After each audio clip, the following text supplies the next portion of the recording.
It's 1:30. We can roll the tape.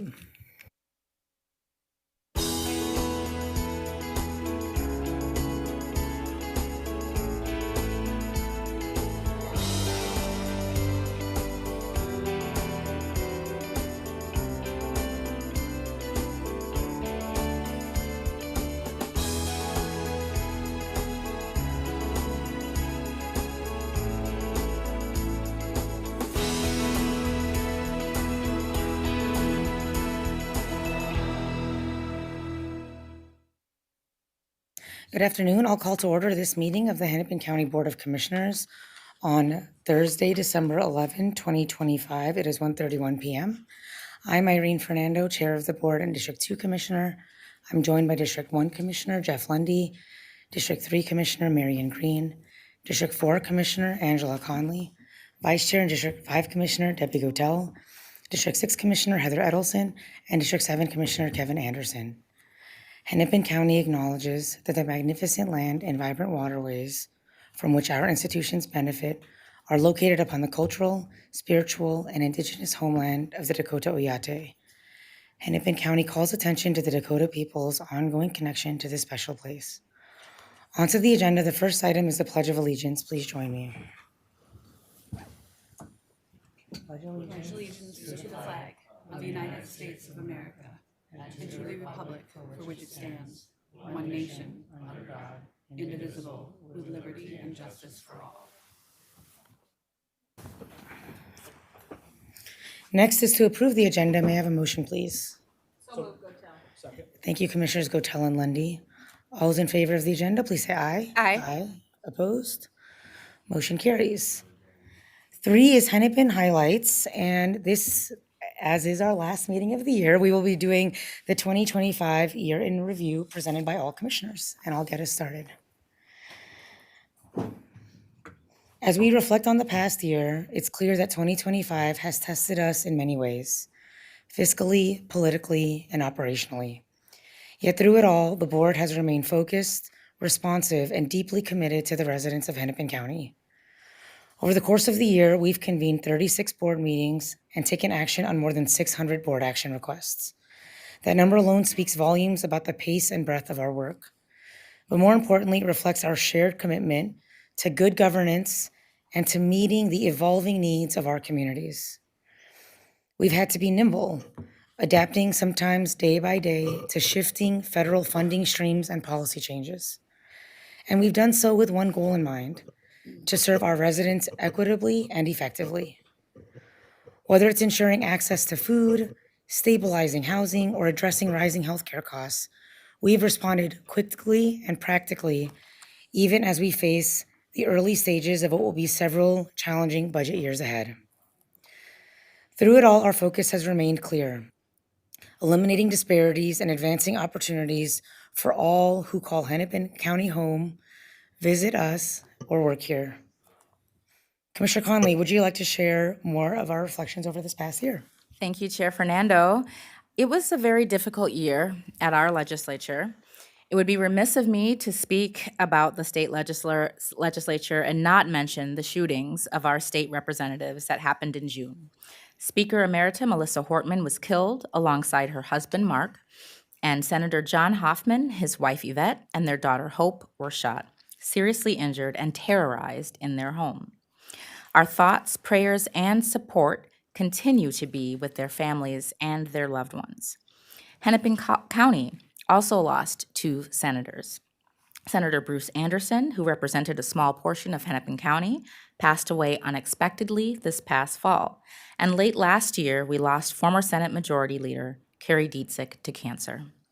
As Majority Leader, Senator Dietzig oversaw a historically productive legislative session in 2023, and as a former county staffer, always had the best interests of Hennepin County in her work.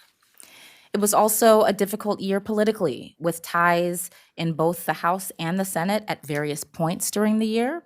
Our focus shifted to protecting past legislative wins and safeguarding against federal cuts. We made small but important wins in the areas of elections, marriage license applications, and vital records processing, community supervision funding, and victim services funding. In housing, we were unable to secure dedicated funding for our housing work, but the state did protect past investments, including ESP and the Family Homelessness Prevention Assistance Program. And we protected against a cut to veteran homelessness funding. In human services, we prevented a number of policies that would have shifted major costs onto counties. And we also saw some positive changes to the MinChoices assessments and modernization to our software and databases for state and county assistance programs. We are continuing to work towards our county priorities and collaborate with our state legislators to protect against funding losses from the federal government. Internally, we have a centralized team to support departments and provide guidance around changes in federal funding terms and requirements. This coordinated group is a partnership between OBF, Compliance and Grants Management, and the County Attorney's Office. This team has positioned us to respond very quickly and with assurance as we navigate a very challenging and uncertain funding environment. In the health domain, we know that opioids are one of the biggest health crises our community is facing. In 2024, Hennepin County saw a 31% decrease in opioid overdose deaths from 2023. And much of this progress is thanks to our community partners and county programs. Although it is encouraging to see that data is moving in the positive direction, we recognize that one life lost to opioids is one life too many. There's still so much work to do. We have to keep investing in prevention, harm reduction, treatment, and recovery to eliminate disparities and address the opioid crisis. In 2025, the county has invested $3.9 million toward opioid response work, including contracts with 39 community providers to help reach our community where they are at. Our opioid response team distributed over 75,000 naloxone doses through county programs, community contracts, and naloxone vending machines to ensure robust community access to this life-saving medication. Commissioner Edelson, would you like to share some updates from Human Services? Thank you, Commissioner Conley. Just this past week, we celebrated the opening of the Youth Stabilization Center, located within the county's Behavioral Health Center at 1800 Chicago Avenue in Minneapolis. This family-centered crisis residential program will serve youth with complex mental health and behavioral needs. The center offers 13 beds in a healing, home-like environment with stabilized services provided by community agencies. In Hennepin County, we believe housing is a necessity. Despite challenges and the uncertain nature of ongoing funding, we remain committed to providing robust continuum of affordable housing. This year, 942 units of affordable rental housing have been opened or reopened with improvement thanks to the county investments. We have also continued to address a crisis in family homelessness by creating a multi-layered system to bring families inside and help them quickly transition into housing. So far in 2025, Hennepin County has helped to house 352 families, reducing the family shelter crisis by 15% from January of this year. This is a 62% reduction from 529 families in shelter in January of 2024. In 2025, Hennepin County is committed $37 million in funding to shelter operations. We are the only government agency in the state to consistently fund shelter operations. We have added 83 beds for single adults and maintained another 50 that would have otherwise gone offline, bringing us to more than 1,000 beds for this population. Transitioning to our residential service area, we are incredibly proud of our libraries and critical services they provide to our communities. This year, our libraries have added 4.5 million visits and 11.8 million checkouts, which, unlike many other library systems across the county, is nearly back to our pre-pandemic levels of visitors. Our active cardholders have also grown a little more than 9% from 2024, up to 579,000. Our libraries are also an important part of our county-wide strategy to address education disparities. By the time students return to school this fall, the library's homework help program had already offered more than 5,800 drop-in sessions this year at 18 locations. Similarly, our literacy-focused Let's Read program offered 3,300 sessions to K through 5 students at 8 locations. The 2025 was also an abnormally busy year for our elections team, who administered 7 special elections this year on top of the regular election cycle. Each and every election is a huge lift for our election team, who are dedicated to ensuring that every eligible voter is able to vote and perform this important constitutional right. Commissioner Gattel, would you like to share more highlights from this past year? Absolutely, thank you. Lots of good news here. In 2025, we continued to support local businesses, communities through Elevate Hennepin program. Our local businesses generate revenue that stays in our communities, creating value and jobs for the entrepreneurs themselves and jobs for others in the process. To date, Elevate Hennepin has served 4,080 entrepreneurs, launching 263 new businesses, with 68% of those businesses led by entrepreneurs of color. Elevate impacts extend beyond business ownership. Business participating in Elevate Hennepin have created more than 900 jobs. And notably, 82% of those jobs are in Black, Indigenous, people of color-owned businesses. As an organization, the county has been dedicated to maximizing our funding opportunities to continue funding various programs across our lines of businesses. Grants, management coordination, and track grant funding across the county. Last year, the county was awarded $75 million in discretionary grants. These funds help us make progress on our disparity elimination commitments and are critical to bridging federal funding cuts. Commissioner Anderson, I will hand it over to you to share more about the environmental and energy work this past year. Thank you, Commissioner Gattel. In 2025, the county advanced our zero waste policy by setting a target to cut the amount of edible food discarded in half and finalizing a wasted food prevention program. We also facilitated opportunities for residents and partners to learn, act, and connect with their community to reduce waste, such as at our Swap It events. Our energy and environment staff continue to expand the county's offering and promotion of drop-off and collection events for hazardous waste, building materials, organics, recycling, yard signs, and other harder-to-get-rid-of items. This year, we also inspected 860 businesses to ensure that they're complying with hazardous waste and recycling regulation, and provided over $7 million in funding and expert assistance for about 300 projects that improve recycling and prevent waste, protect and restore land and water, and educate and engage audiences in protecting the environment.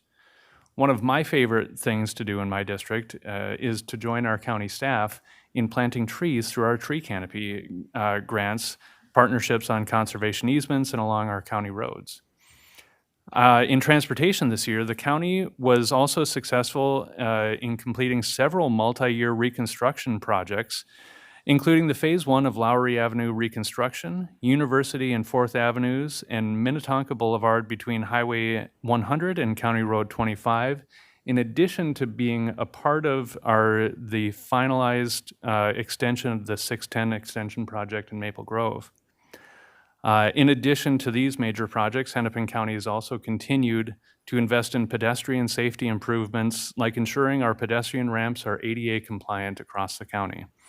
Our transportation team is continuing to advance our 5-year CIP, totaling approximately 60 projects at nearly $760 million, which includes significant efforts in planning, scoping, design, construction, board actions, agreements, and project closeouts.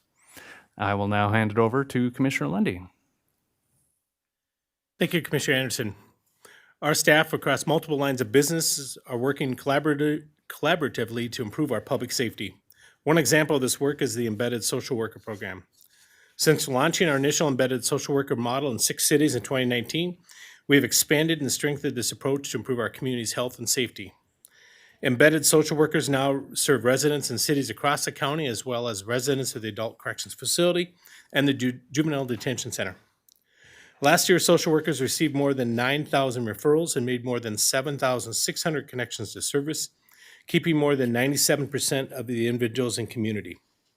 And this year, the program expanded to include the Minneapolis-St. Paul International Airport and Minneapolis Emergency Communications Center. We will also continue to address disparities in our justice system through a number of innovative programs. This year, our adult representation services has seen a 66% increase in prevention services. Adult representation services ensures equitable outcomes for clients through early and expanded access to holistic legal services.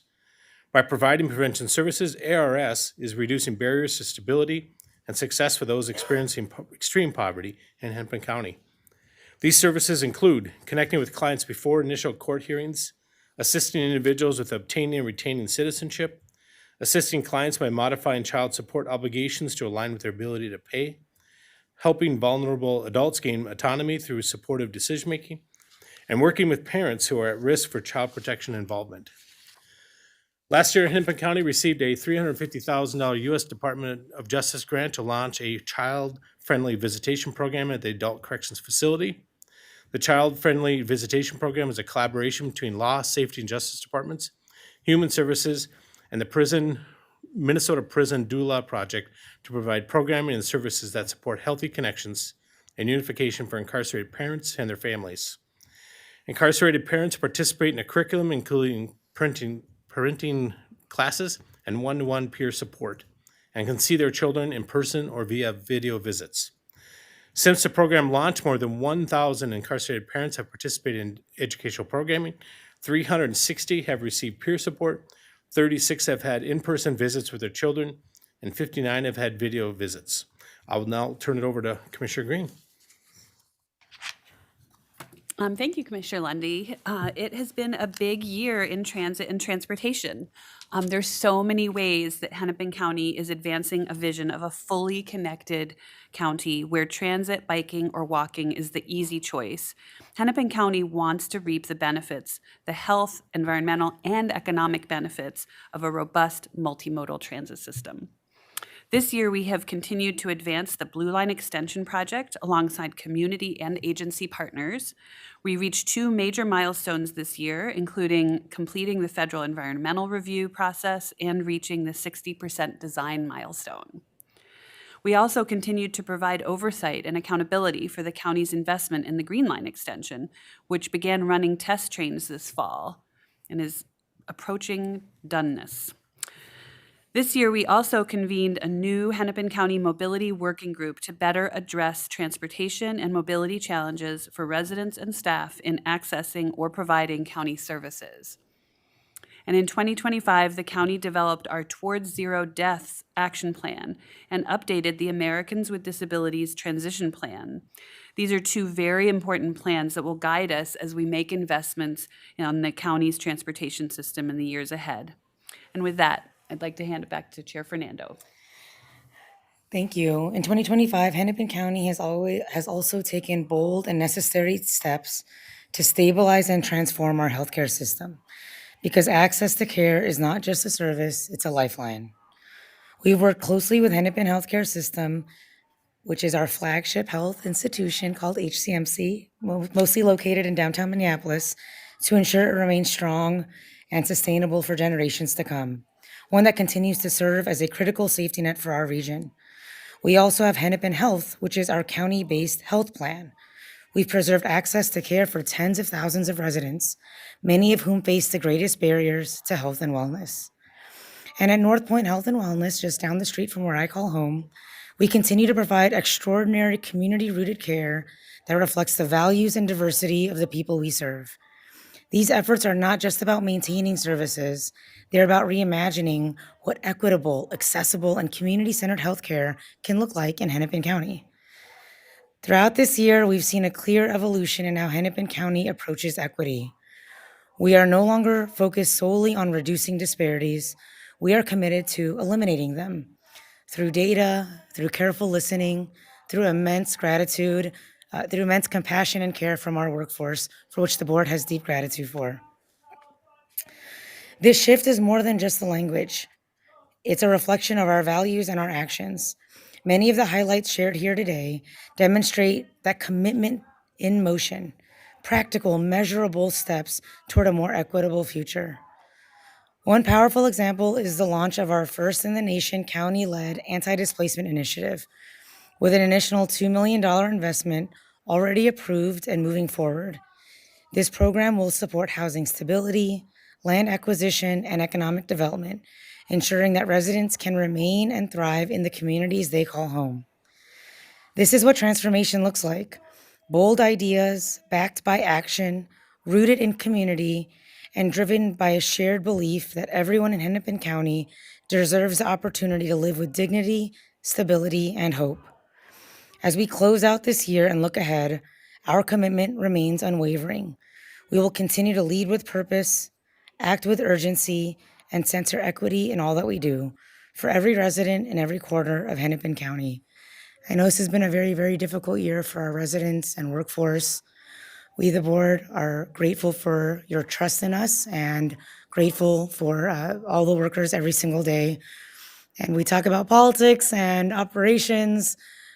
I believe shared humanity will prevail, and I'm grateful to my colleagues for constantly prioritizing that shared humanity, especially this year.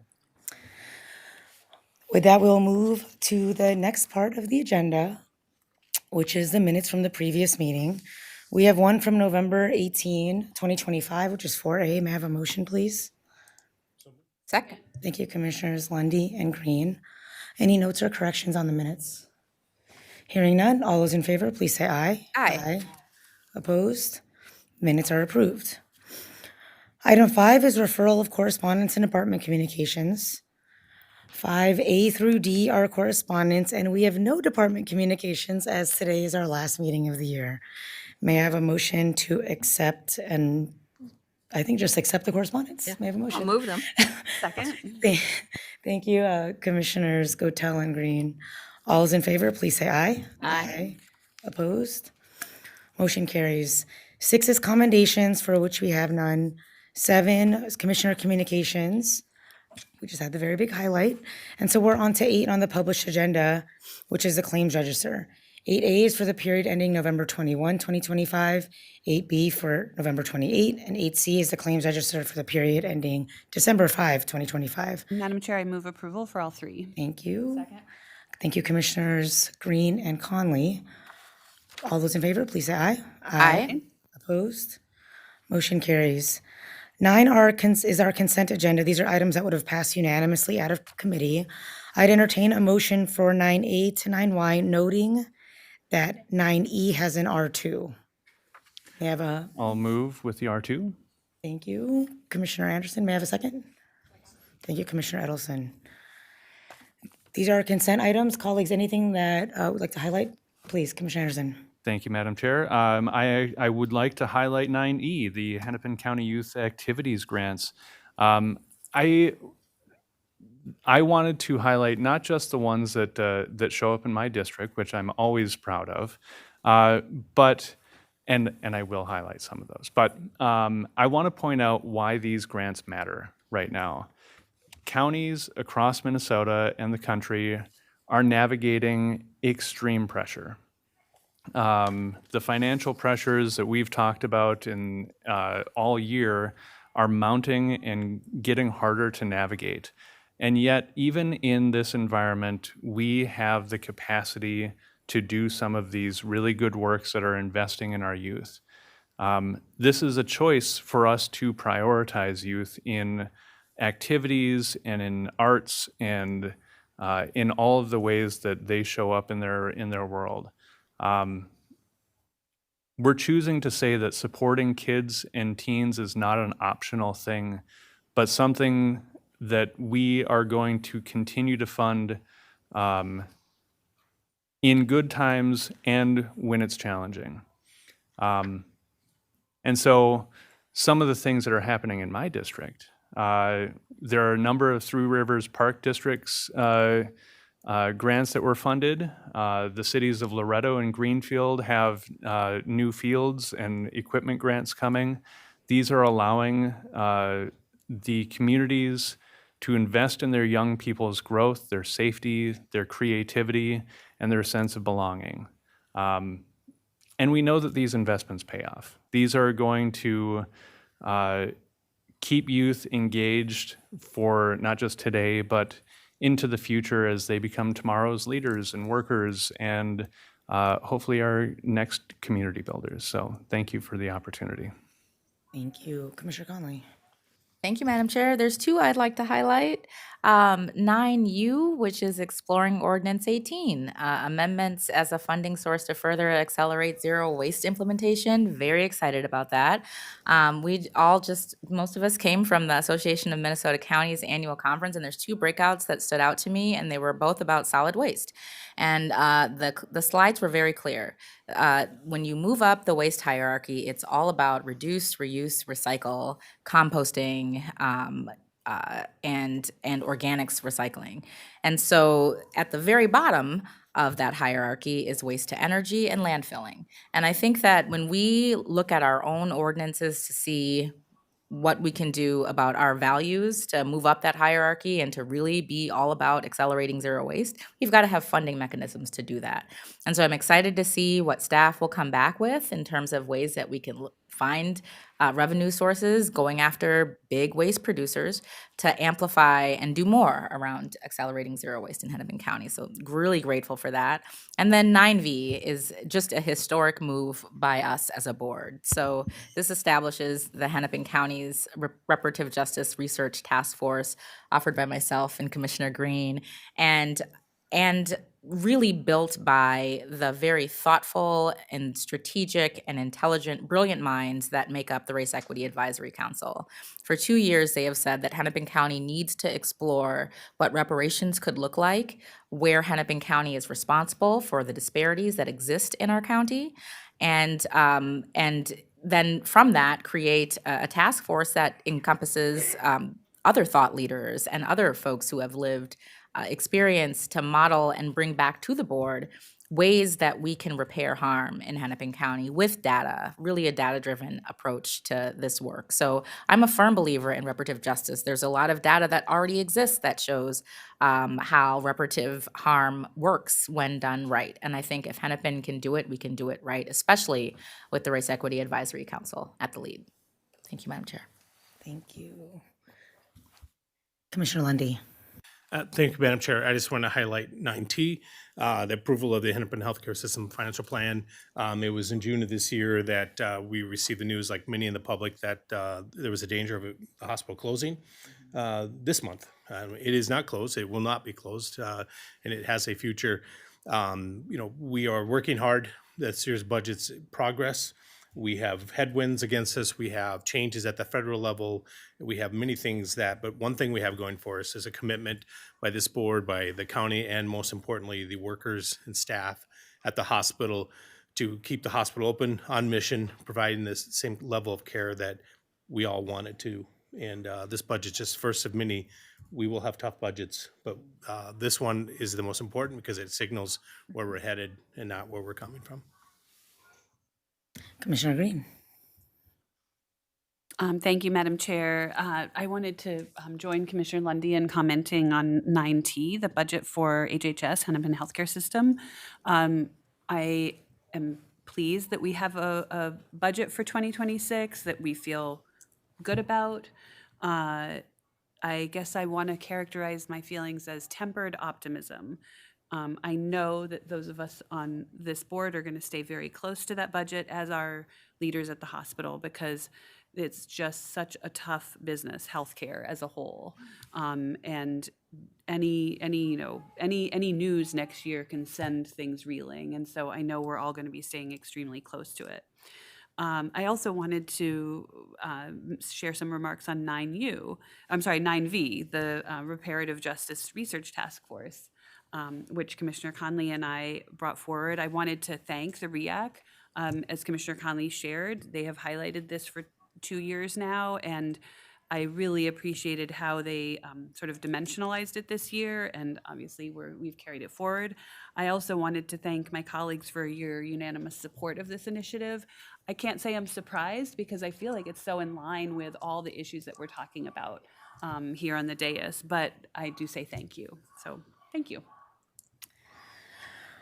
We're still on 9, which is our consent agenda. Colleagues, any further highlights prior to voting? Hearing and seeing none, all those in favor, please say aye. Aye. Opposed? Motion carries. 10 is our non-consent items. This would have passed out of committee, but not unanimously. We have one item, 10A, which is an amendment to an agreement with Rent Collective to provide complex legal communication services, extending the end date to December 31, 2026, and increasing the not to exceed. My understanding is that there was a request to return this to staff. So I'll move to return this to staff. May I have a second? And then I know that there was some communication, so I'm not sure if Ms. Wetland or if County Attorney Moriarty would like to speak to the item just based off of the discussion. So I'll hand it to you, Ms. Wetland. Chair Fernando, Commissioners, Hennepin County Attorney Mary Moriarty is available and would like to speak to this action. Welcome.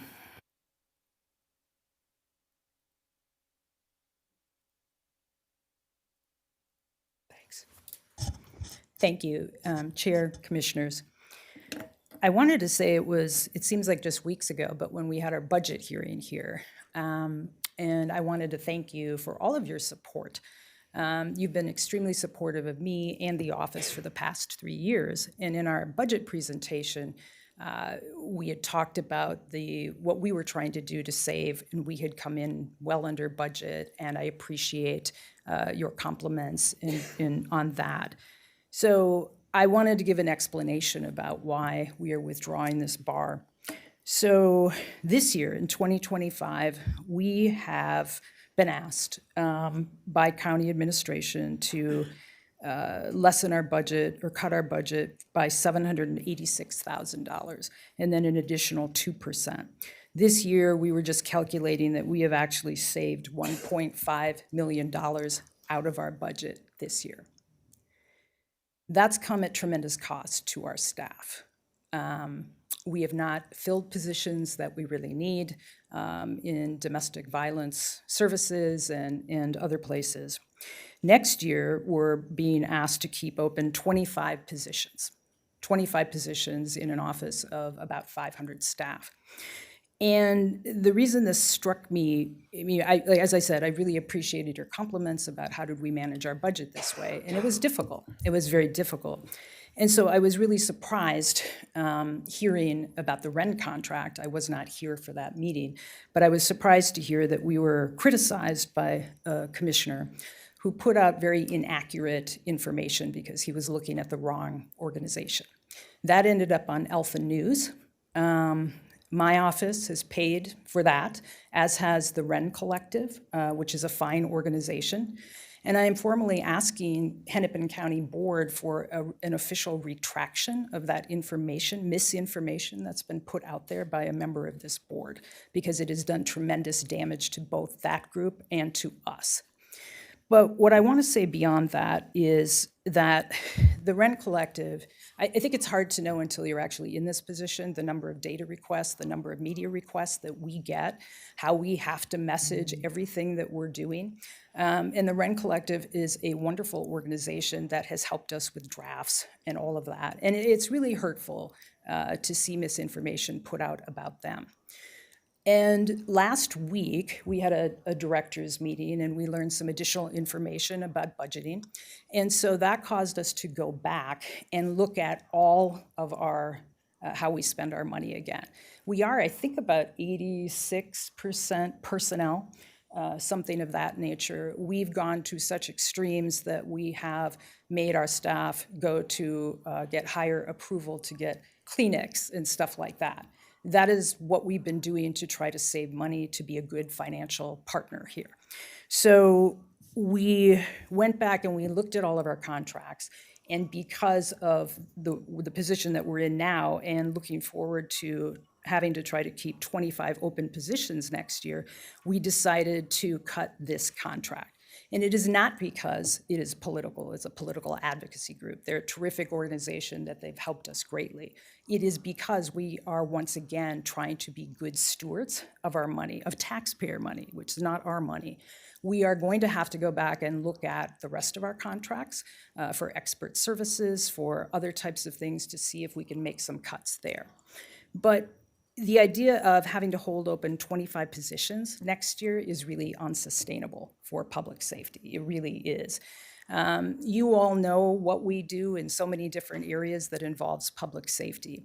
And so I just wanted to bring to your attention, we're trying. We're doing the best we can. As I've said, we've saved 1.5 million this year, and we're going to do our best next year too, but this just is simply unsustainable. We have people, we have staff, lawyers who are struggling with trials. We have support staff that are struggling to keep up because we haven't filled those positions.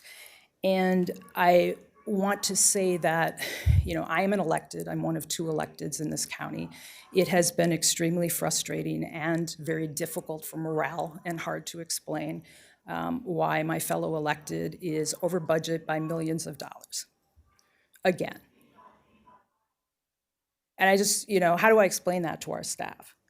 I'm sorry we can't fill positions. I know that you are struggling. I know that you may be crying in your office. I know the struggles you're under because I used to do this work. And I know it looks odd that we are making so many cuts. We're not allowing you to do this, that, and the other thing. And my fellow elected is coming in millions of dollars over budget. So I just wanted to let you know that we will continue to be good stewards of taxpayer money. That's important to us. We've proven that to you, and I know, and once again, I want to thank you for being such wonderful partners, but I just want you to know this really isn't sustainable for us in this next year, and I thought it was an important thing to let you know that now, that we will continue to try, but I just don't think it's sustainable for us to be able to do our work. Thank you. Thank you, County Attorney. Really appreciate you being here. Open for discussion. Any discussion from colleagues? Go ahead. I just want to thank you, County Attorney, for being here because I did get a few emails after that Alpha News article came out, and then I've reached out to your office. And I want to thank Sarah Davis from your office as well for a follow-up because it sounds like there was a correction to be made. So thank you. Yes, and thank you, Chair, Commissioner Edelson. Sarah Davis from our office did, as you've mentioned, follow up with an email with the correct information. And, I think all of you are mostly really good at this, but if you want information, ask us. This could have been avoided. It really could have. Just pick up the phone and ask us. We've always been extremely responsive to you, want to be responsive, and so something like this is easily avoidable. Further discussion, colleagues? Commissioner Anderson. Thank you, Madam Chair. Thank you, County Attorney Moriarty.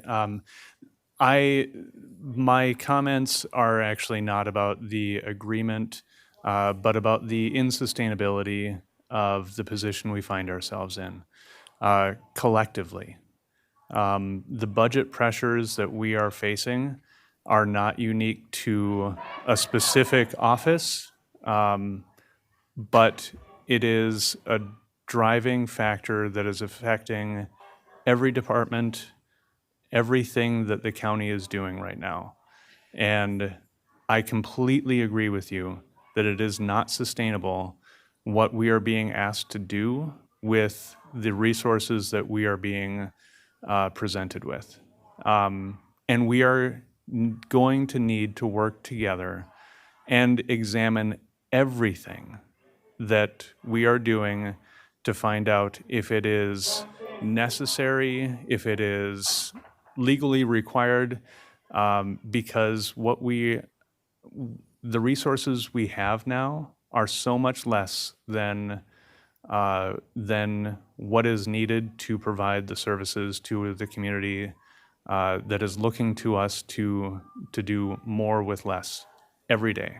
So I agree with you, and I appreciate the willingness to look at everything and reevaluate contracts that we hold dear. And I know the county is doing the same work and facing the same struggles across departments. So, yeah, thank you. Chair and Commissioner Anderson, I appreciate that. And please hear me. I know none of this is your doing. I know it isn't. I mean, we represent you. Mr. Schweigert represents you. We know the pressures we're all under. And so we really get that. And that is one of the reasons why we've tried really hard. I guess my frustration and somewhat confusion is we know we're in this space, and yet why does one department in Hennepin County get to come in millions of dollars over budget? I mean, I have a hard time explaining that to my staff. I am an elected also, so why am I not coming in over budget? We're supposed to be providing public safety too. Why aren't we coming in over budget? What, and I have no explanation for that. Commissioner Conley?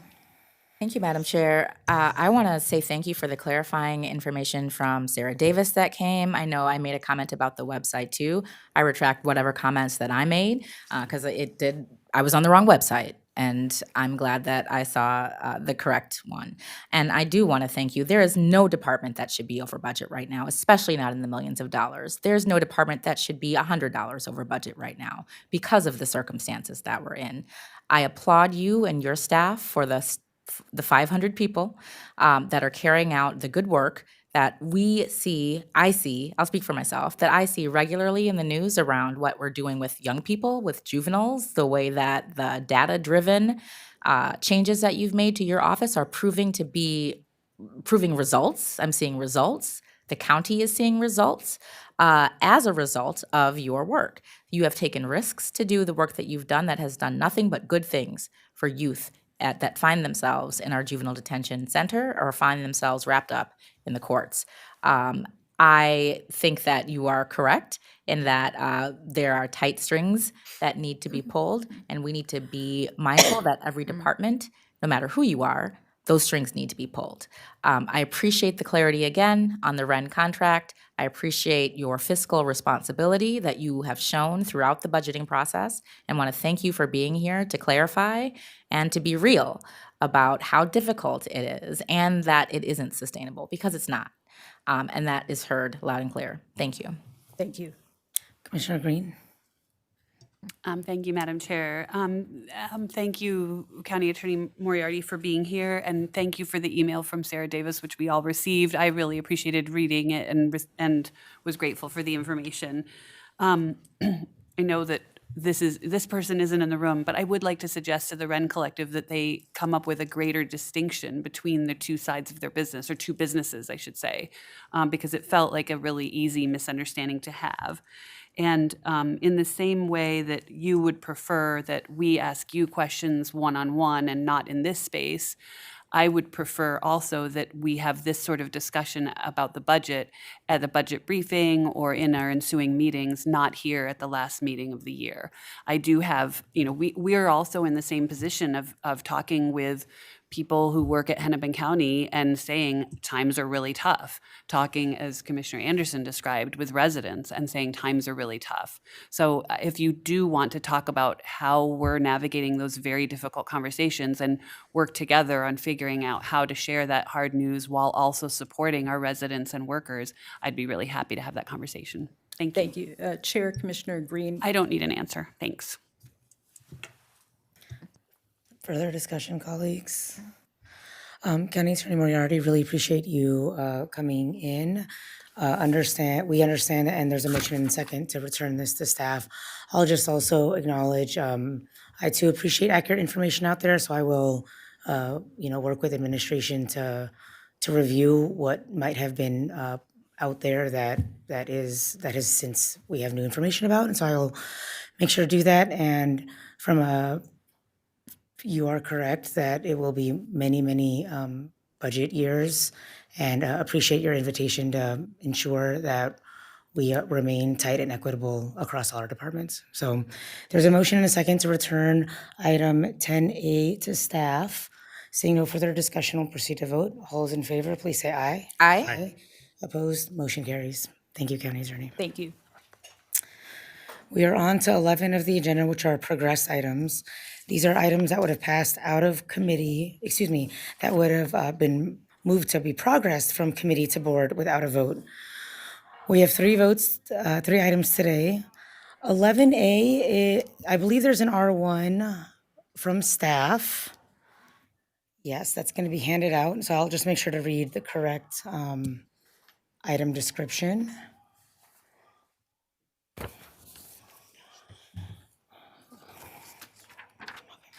Okay, so 11A is an agreement with the City of Minneapolis for waste delivery during the period of January 1, 2026 to December 31, 2026. And I also have a note here that these dates match what Minneapolis City Council has passed today in their meeting. Chair Fernando? Yes, There's a please. slight modification to that R1. You know what, I will move this item. May I have a I've moved the R1, second the R1 by Commissioner Green. I'll hand it to you, Ms. Wetland. Thank you. Chair Fernando, County Administration is bringing forward a slightly modified R1 based on a resolution just passed by City Council seeking a one-year agreement rather than the previously requested two-year agreement. I would request a verbal amendment to the previously distributed version, and the final whereas clause should read, whereas the City of Minneapolis, by resolution on December 11th, 2025, has requested a one-year waste delivery agreement for the period of January 1, 2026 through December 31, 2026. If you'd like additional background, Lisa Cerny is here and can provide more information. This seems pretty practical and aligned. Aligned governance is favorable. I think, colleagues, any discussion? So we have in the R1 for 11A before us with the verbal amendment to with a verbal description on the whereas clause. That's all in the same motion. Discussion. Commissioner Anderson. A question on the process. Is there the other entities, we established two-year contracts. Is the plan, like, what is the process if Minneapolis wants to have the second year? Will there be a separate negotiation that happens at the end of next year, should they want to do that? And like, could we do that earlier in the year? Ms. Wetland. Chair Fernando, Commissioner Anderson, Lisa Cerny can provide a response. Chair Fernando, Commissioner Anderson, yes, the answer is we would plan to start having those conversations early on.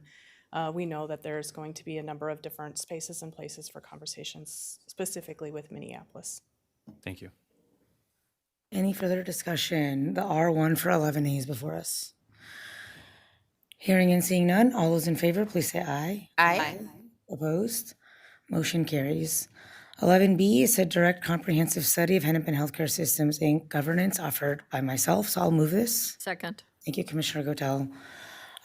Colleagues, we had a robust discussion a few weeks ago. This is intended to be the beginning of something, and most importantly, really getting staff to be able to do the work regarding governance as early as possible, given the many competing and cascading demands as we go into Q1, as we go into next month, in a few weeks.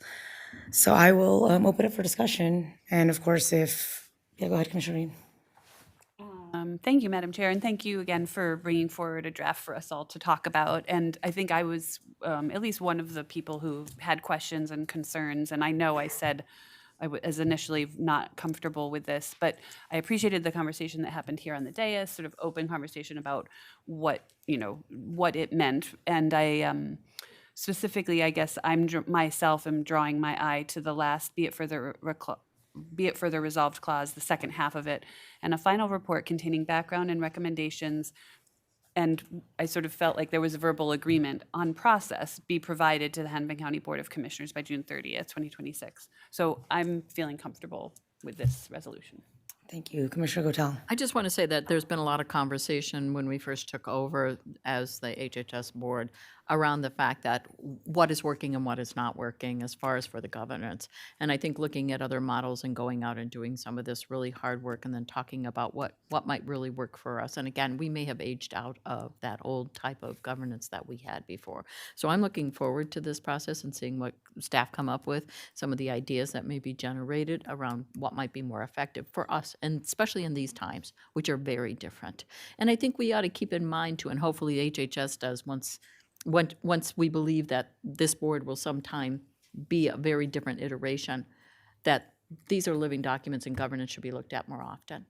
So, Thank you. Further discussion? Hearing and seeing none, all those in favor of 11B, please say aye. Aye. Opposed? Motion carries. 11C is a 2026 proposed operating and capital budgets. I'll move it. Thank you, Commissioners Gotel and Green. Ms. Wetland. Chair Fernando, Commissioners. As you know, 10 months ago, County Administration and the Office of Budget and Finance began the budget process.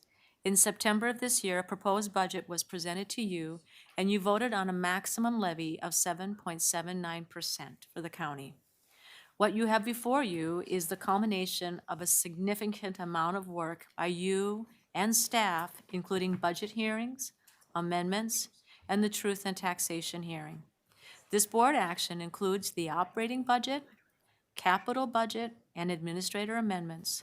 The board action today will result in a final net tax levy of $1.1 billion and a budget of $3.15 billion for 2026, with 9,763 full-time equivalent positions. With that, we are respectfully requesting approval of the 2026 capital and operating budget. I would like to express my special thanks to the many staff, the leaders who have worked throughout this year to bring us to this point today. Thank you. Thank you. And so before I open up for discussion, colleagues, to clarify, is there an R1 or anything for this, or is it this item as it is? Chair Fernando, Commissioners, there is an R1. The R1 populates all of the amendments that was brought to the budget. And includes the schedules. Great, and this is what was sent from Kelly this morning. Okay, great. So Commissioners Gotel and Green, moving the R1. Yes. See, that's all right? Okay, thank you. So now we have an R1 for the 2026 proposed operating and capital budgets that populate numbers and schedule. We'll open up for discussion before we vote. Commissioner Gotel. I just want to say that this was a very financially challenging year for us to, and we just started. We literally just started what's going to come down from the federal level. And so first of all, I want to thank the staff. We already heard from County Attorney about what she sees ahead and how difficult it was this year. It's not going to get easier for us. And I know that staff are already working on the next year's budget because of the challenges that we have. And there's been lots of conversations. And they're looking for ways to collaborate, to find ways of savings and everything. And I can't say how much I appreciate that right now, because we're trying to get ahead of the curve, where I think some cities and some counties are just reactionary. And we are actually trying to get ahead of this in some ways that we can. We're also quantifying things so that we can have real talking points when we go to the state and the federal lobbying efforts, so that we know what's going on. So I just want to thank the staff for the hard work that they put in this year, and for the fact that they're already starting down next year's path. So thank you. Commissioner Conley. Thank you, Madam Chair. Just also want to share my thanks for a solid budget, as difficult as it was. What keeps me optimistic, though, is 2026 is the year of seeking out new sources of revenue. I'm not going to stop being optimistic about that, because I think that there is room. We have made the comment about looking under the couches and the cushions all for the past, 4 months now.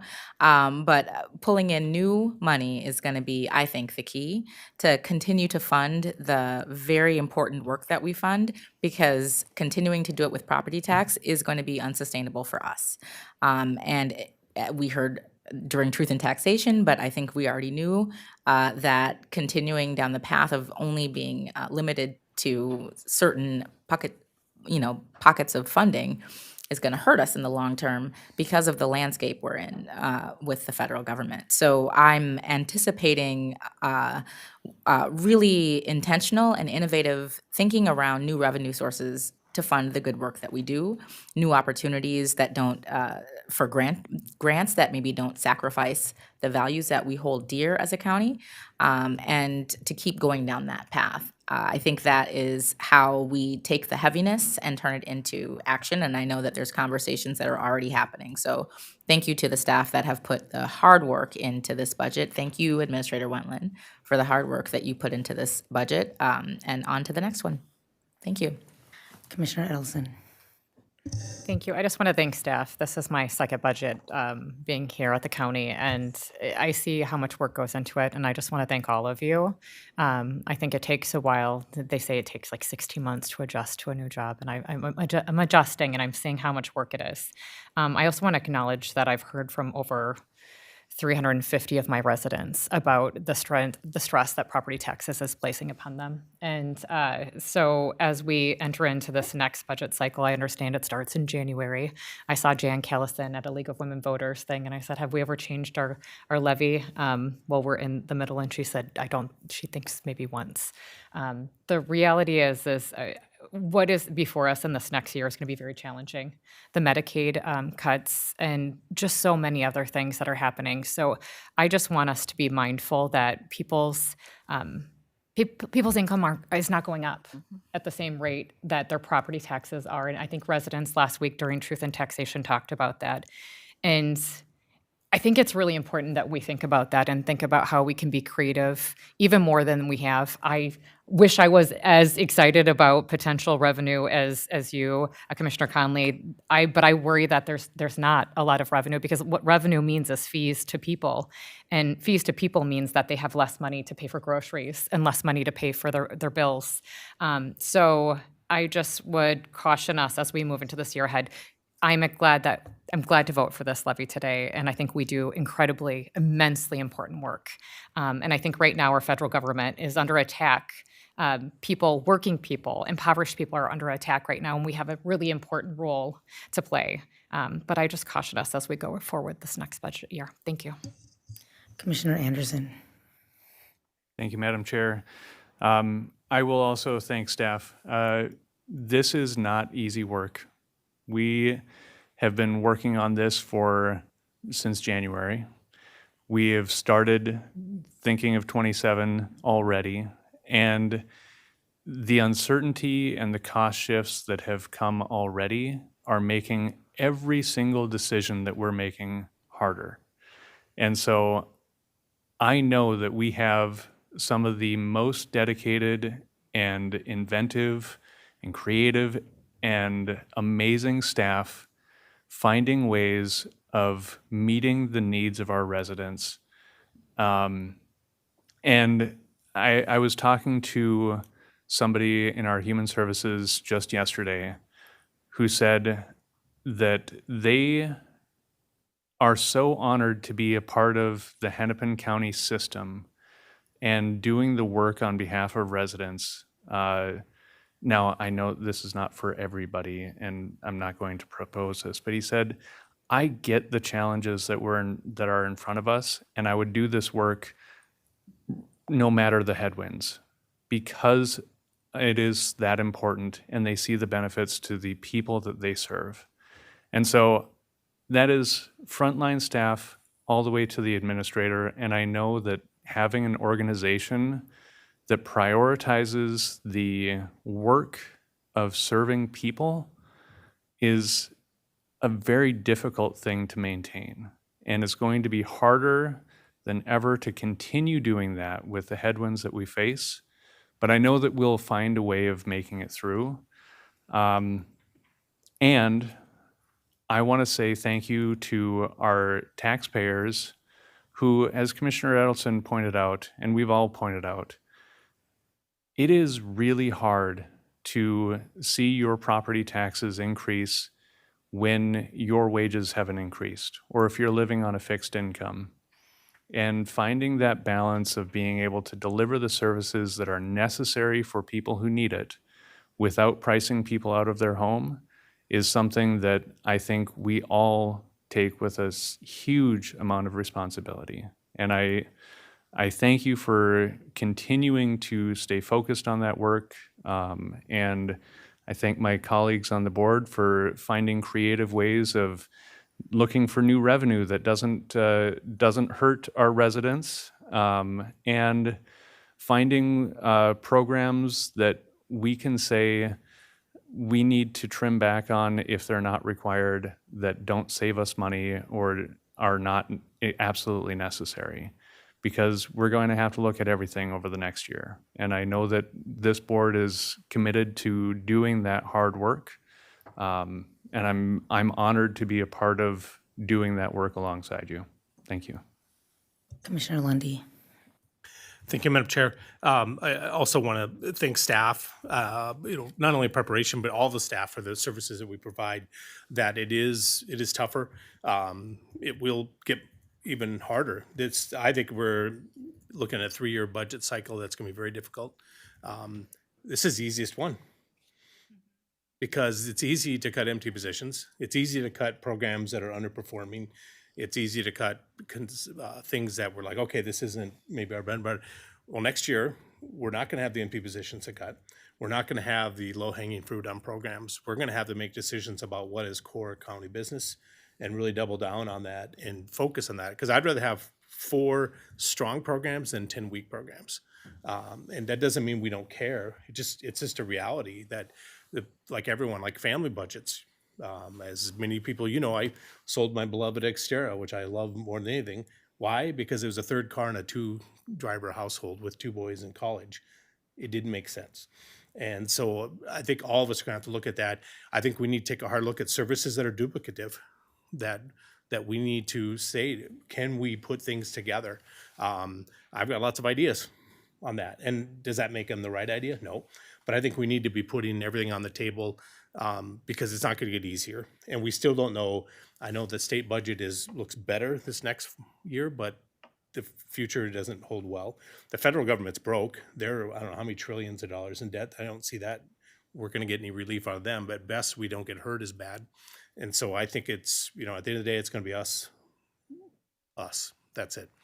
There is nobody's going to come over and rescue us from this financial thing. It's going to be us. I do, as I always do every time at budget, I've done it. This will be your 19th budget. I always give credit to the taxpayers. It's their money we spend. It's not my money. It's their money. We force them to give it to us on property taxes, or else we take their house. And I mean that with full honesty, that we are trying to be the best stewards we can. I know that not everything we do is popular. Not everyone supports this, but not that. I love this. I hate that.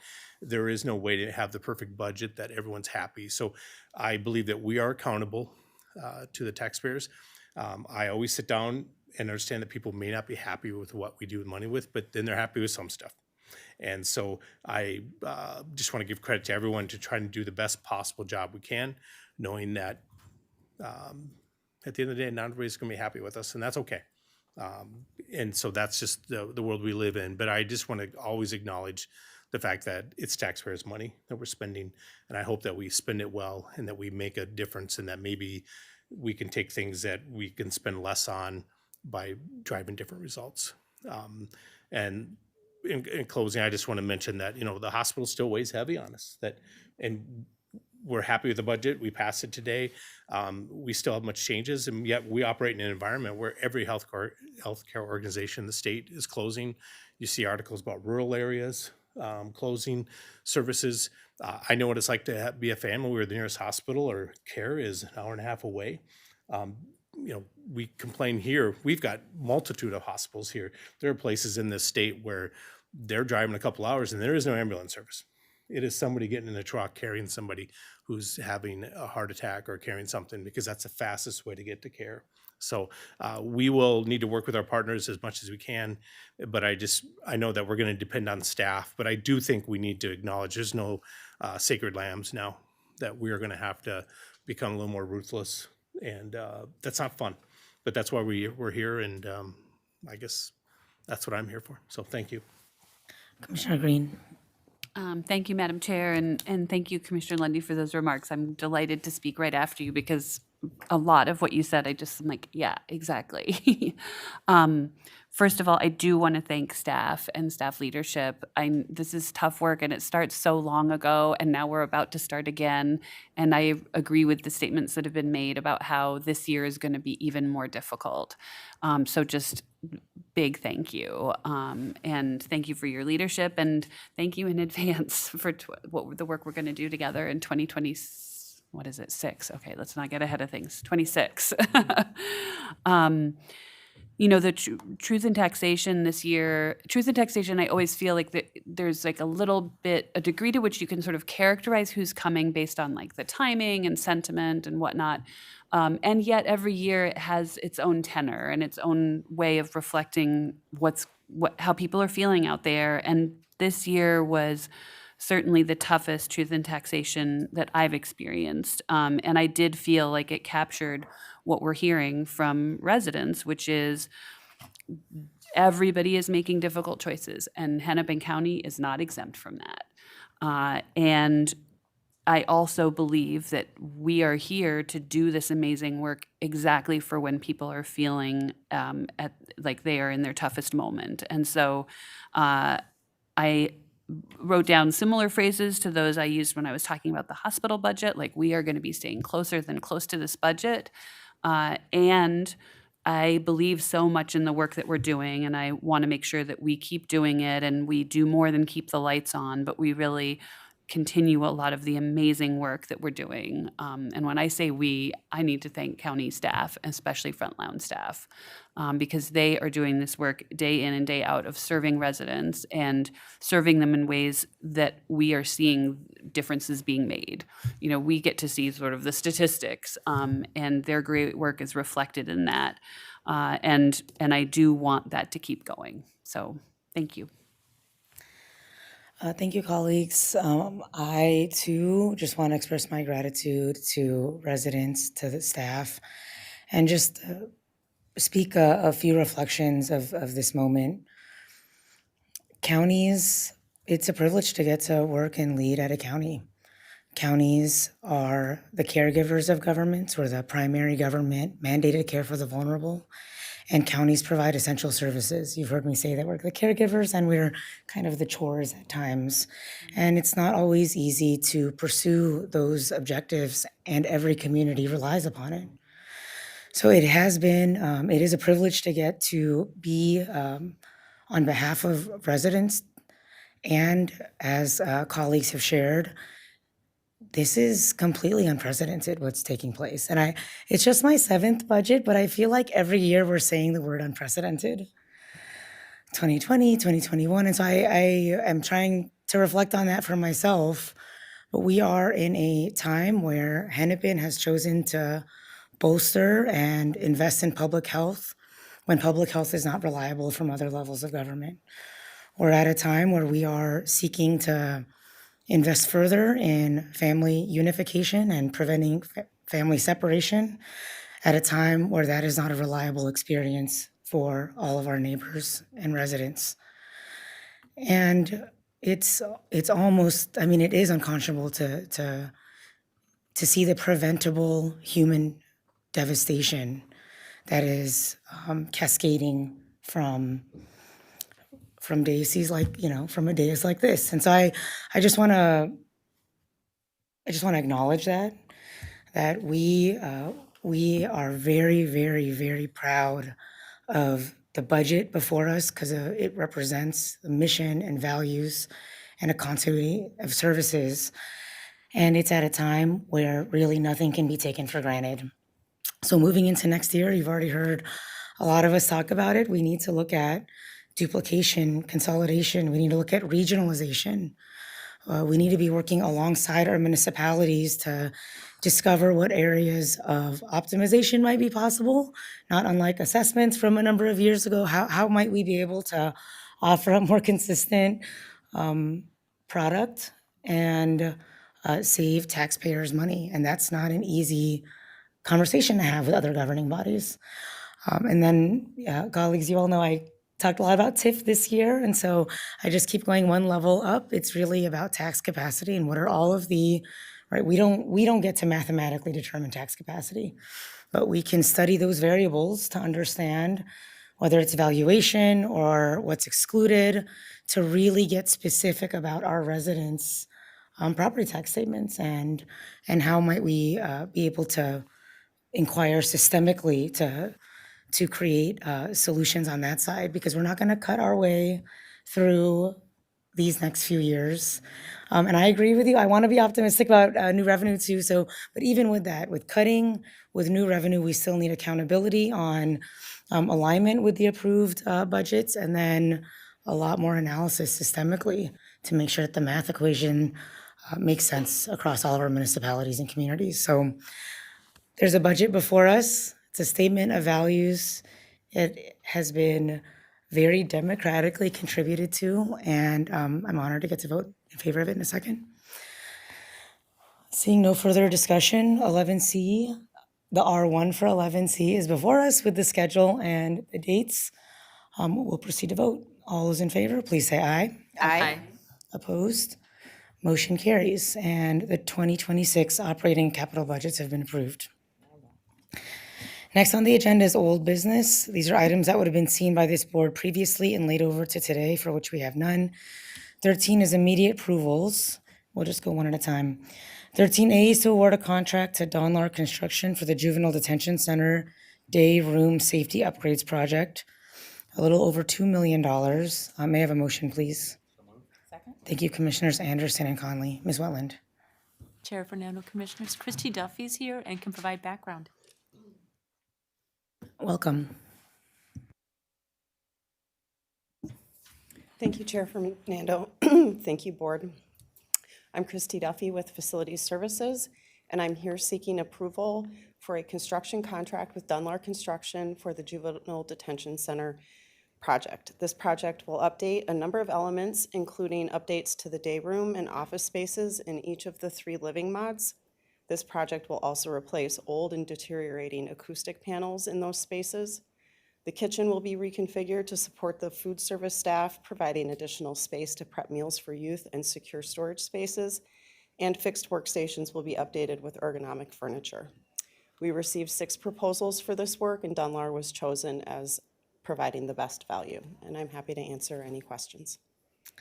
Thank you. We'll open it for discussion. Commissioner Conley. Thank you, Madam Chair. And thank you for the overview of this.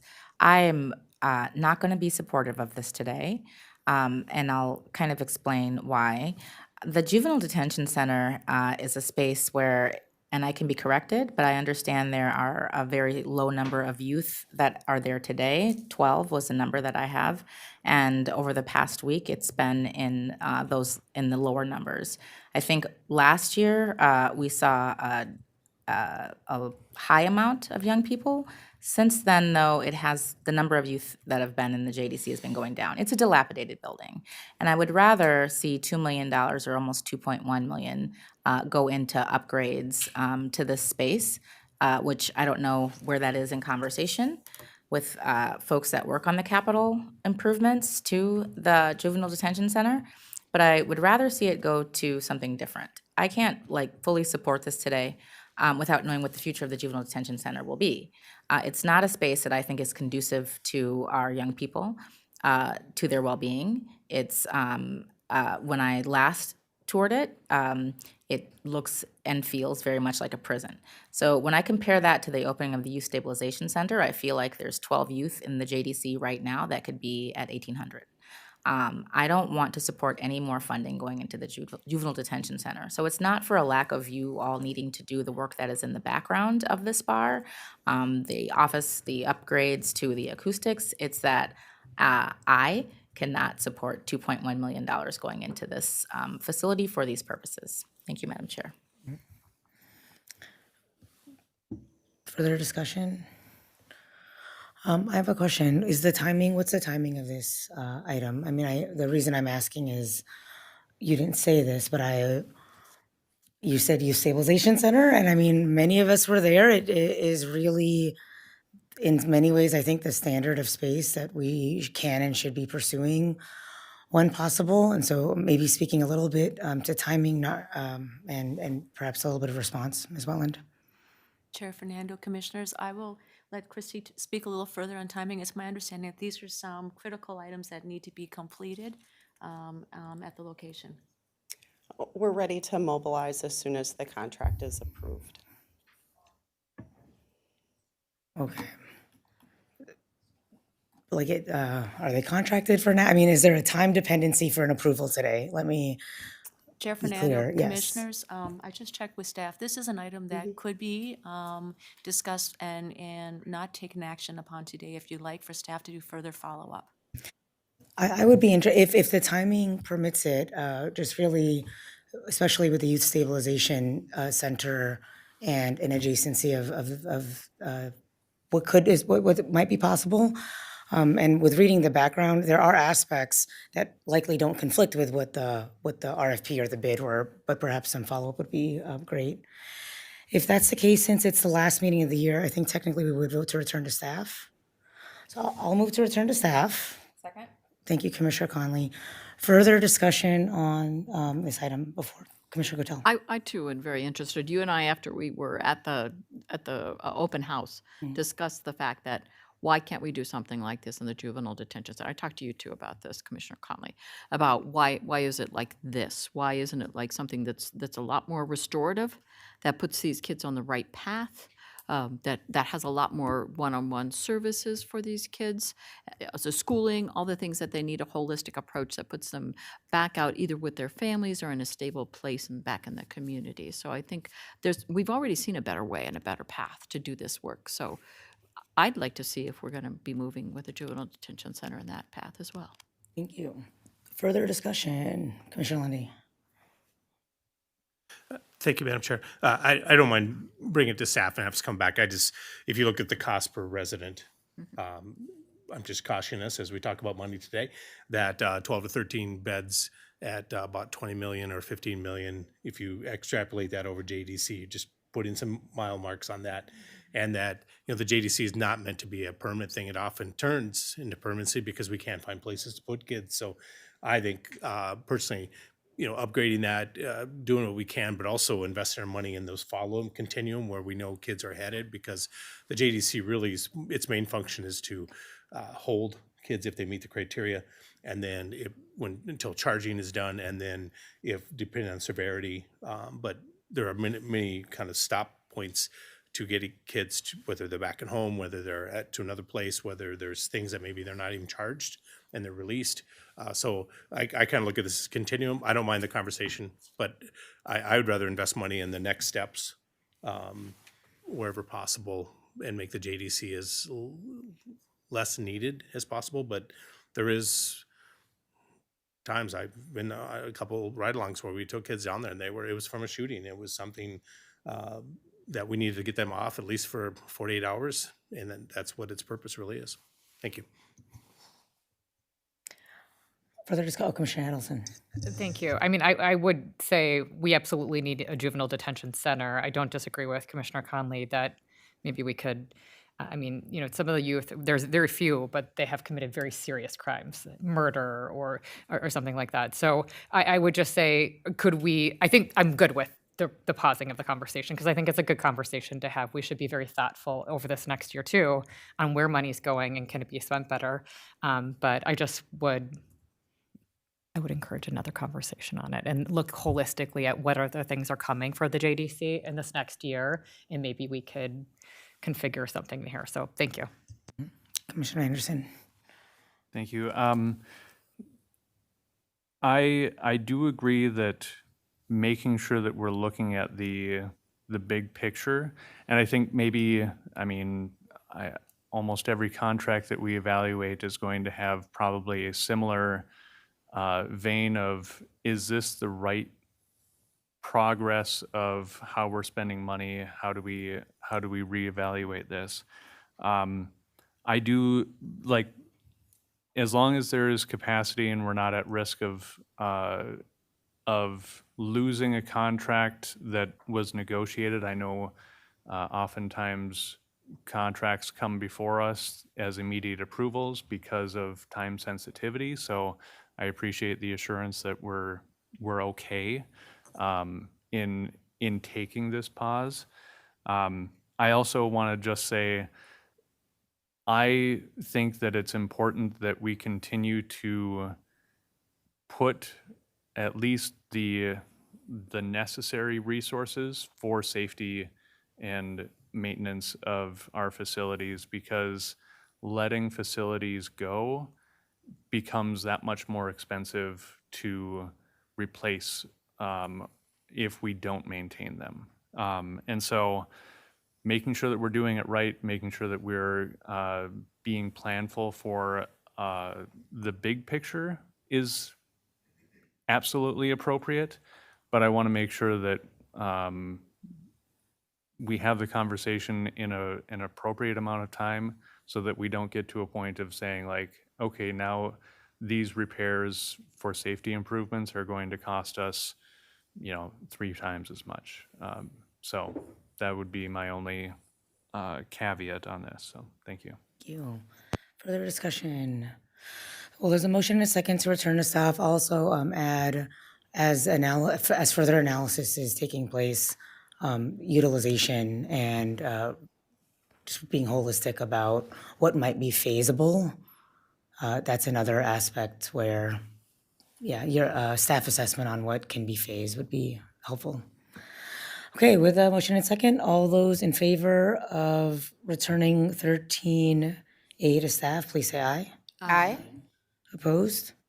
Motion carries. 13B is an agreement with the Minnesota Department of Health for funding of North Point Health Grant for Safe Recovery Site Award.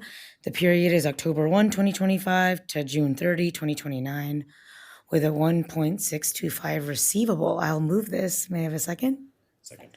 Thank you, Commissioner Lundy. Ms. Wetland? Chair Fernando, Commissioners, Kimberly Spates, CEO of North Point Health and Wellness, is here and can provide background. Good afternoon, Madam Chair and Commissioners. Thank you, Jody. As most of you may know, North Point provides harm reduction services in support of the county's effort around opioid reduction. This particular grant provides us the ability to continue to provide services to those who are actively using substances in support of our syringe exchange, care coordination with our clinical and other wraparound supports. This particular receivable, the dollar amount is for a 3-year period of time, I believe. And I can answer any other questions if you'd like. Thank you, CEO Space. Yep. I was looking for you in the room, so I see that you Yeah, popped sorry. online. No, all good. Congrats to the North Point team for such a significant award to receive. Colleagues, any discussion before we vote to receive this award? Hearing and seeing none, all those in favor, please say aye. Aye. Opposed? Motion carries. 13C is the, thank you. 13C is the 2026 Hennepin County Board Committee meeting calendar. I'll move this. May I have a second? Second. Thank you, Commissioner Gotel. Colleagues and departments and everybody who contributed to this calendar, thanks for all of the effort. Each year, we are seeking to just have the calendar be a bit more expansive in order to be able to publish as soon as possible. I'll just note that we have increased our utilization of Thursday meetings. Like, so today we're meeting on a Thursday. We used to just say Tuesdays.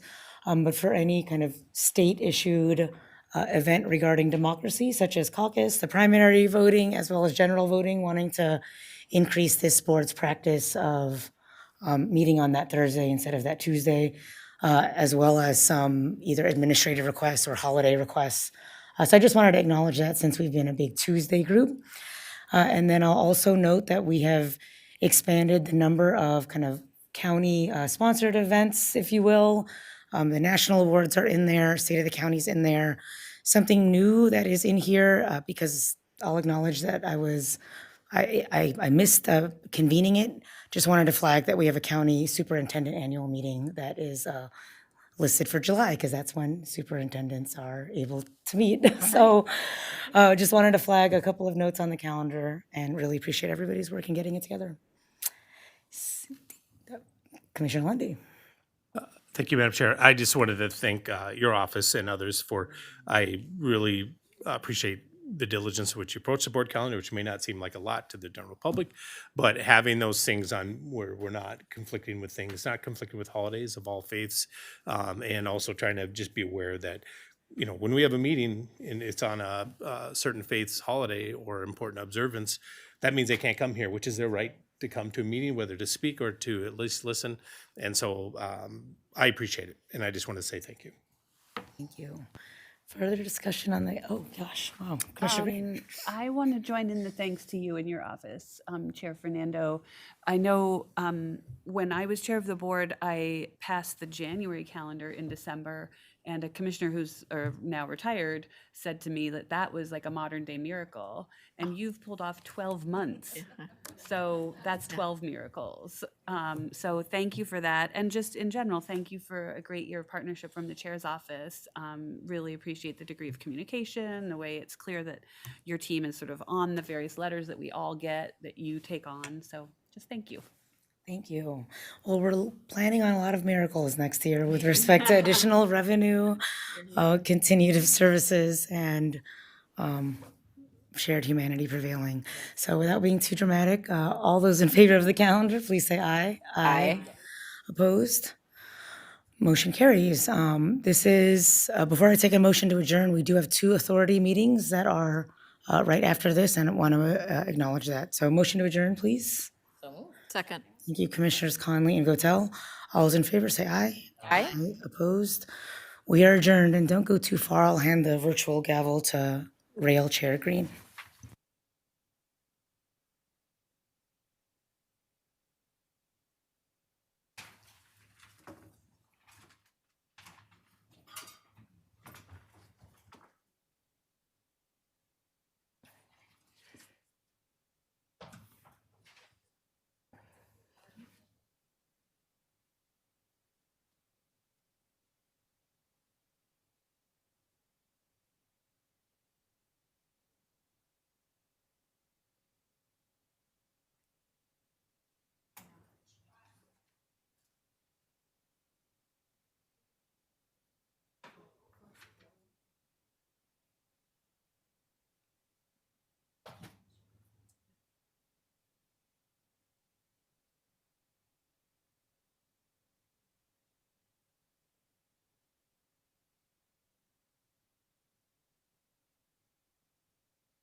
Good afternoon, everybody. I'm going to call to order this meeting of the Hennepin County Regional Rail Authority. Today's Thursday, December 11th, 2025. The first item on our agenda is to approve the agenda. Is there a motion to do that? So moved. Second. A motion from Commissioner Fernando, second from Commissioner Conley. Any edits? Seeing none, all those in favor say aye. Aye. Aye. All those opposed, our agenda is approved. The first item after that is item number 2A specifically, our minutes from the November 18th, 2025 meeting. Move approval. Motion from Commissioner Conley, a second from Commissioner Anderson. No notes or corrections. All those in favor say aye. Aye. Aye. All those opposed, our minutes from November 18th are approved. For the claims register, we have one claims register to approve. Item 3A, the claims register for the period ending November 10, 2025. I'll move it, Madam Chair. We have a motion from Commissioner Gattel, a second from Commissioner Fernando. All those in favor say aye. Aye. All those opposed, that item is approved. And under new business, we've got one item. Item 4A, approval of the 2026 Hennepin County Regional Rail Authority levy and budget with various attachments. I'll move approval. Is there a second? Second. Second from Commissioner Fernando. Ms. Zerdy. Chair Green, Commissioners, the action before you is consistent with the budget presentation on September 25th, 2025, which when we presented set the levy of $34 million and a budget of $34,734,800 million to cover operating, debt service, and capital projects associated with the regional railroad in alignment with commitments to transit investments. These regional railroad transit investments continue our efforts which seek to eliminate disparities by connecting people to jobs, education, healthcare, and recreational activities, as well as leveraging the corridors and properties to maximize green space, to mitigate stormwater runoff, and make progress towards achieving our million tree goal. With that, I'll stand for any questions. Thanks so much. Inspiring work. Any questions?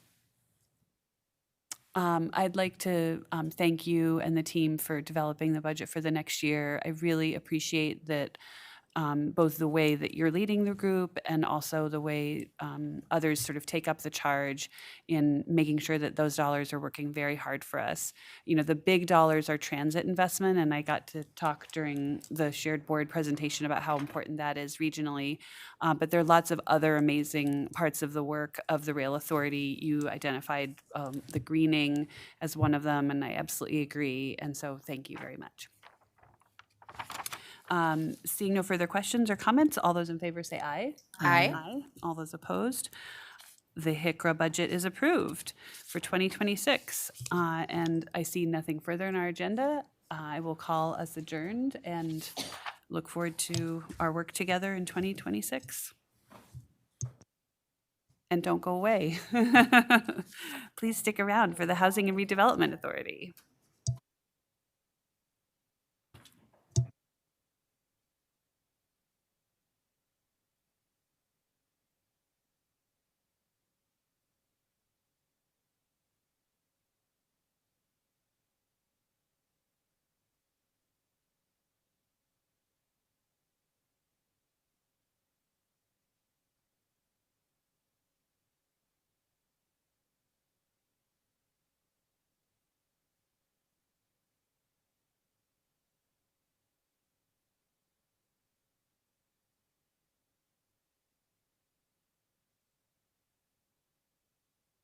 Good afternoon, everyone. I will call to order this final meeting of the Hennepin County Housing and Redevelopment Authority for 2025.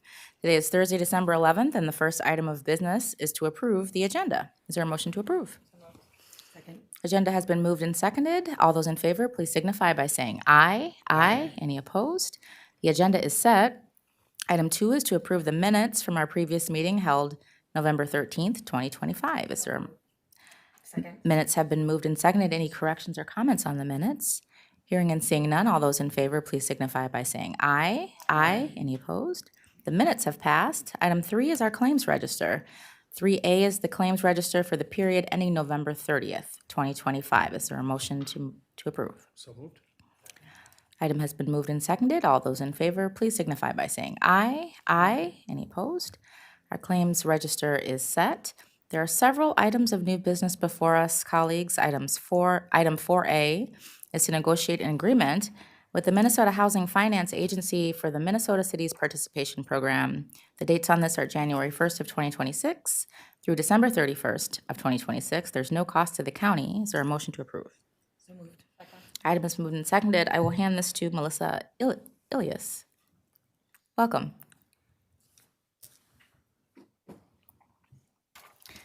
Madam Chair, Commissioners, Melissa Ilias, Housing and Economic Development. The request before you today is to authorize negotiation of the 2026 participation agreement with Minnesota Housing Finance Agency for the Minnesota Cities Participation Program. Through this program, Minnesota Housing sells mortgage revenue bonds on behalf of city and county housing authorities and uses the proceeds to support below-market interest rate mortgage loans for low and moderate income first-time homebuyers. Participating private lenders originate the loans, which Minnesota Housing then buys. Hennepin County Housing and Redevelopment Authority has been participating since 1997. I'd be happy to answer any questions you might have. Thank you. Great program. Any questions or comments from my colleagues? Commissioner Fernando. Thank you, Madam Chair. Not a question, just highlighting 217 households purchased their first home in suburban Hennepin County, just the stats on here.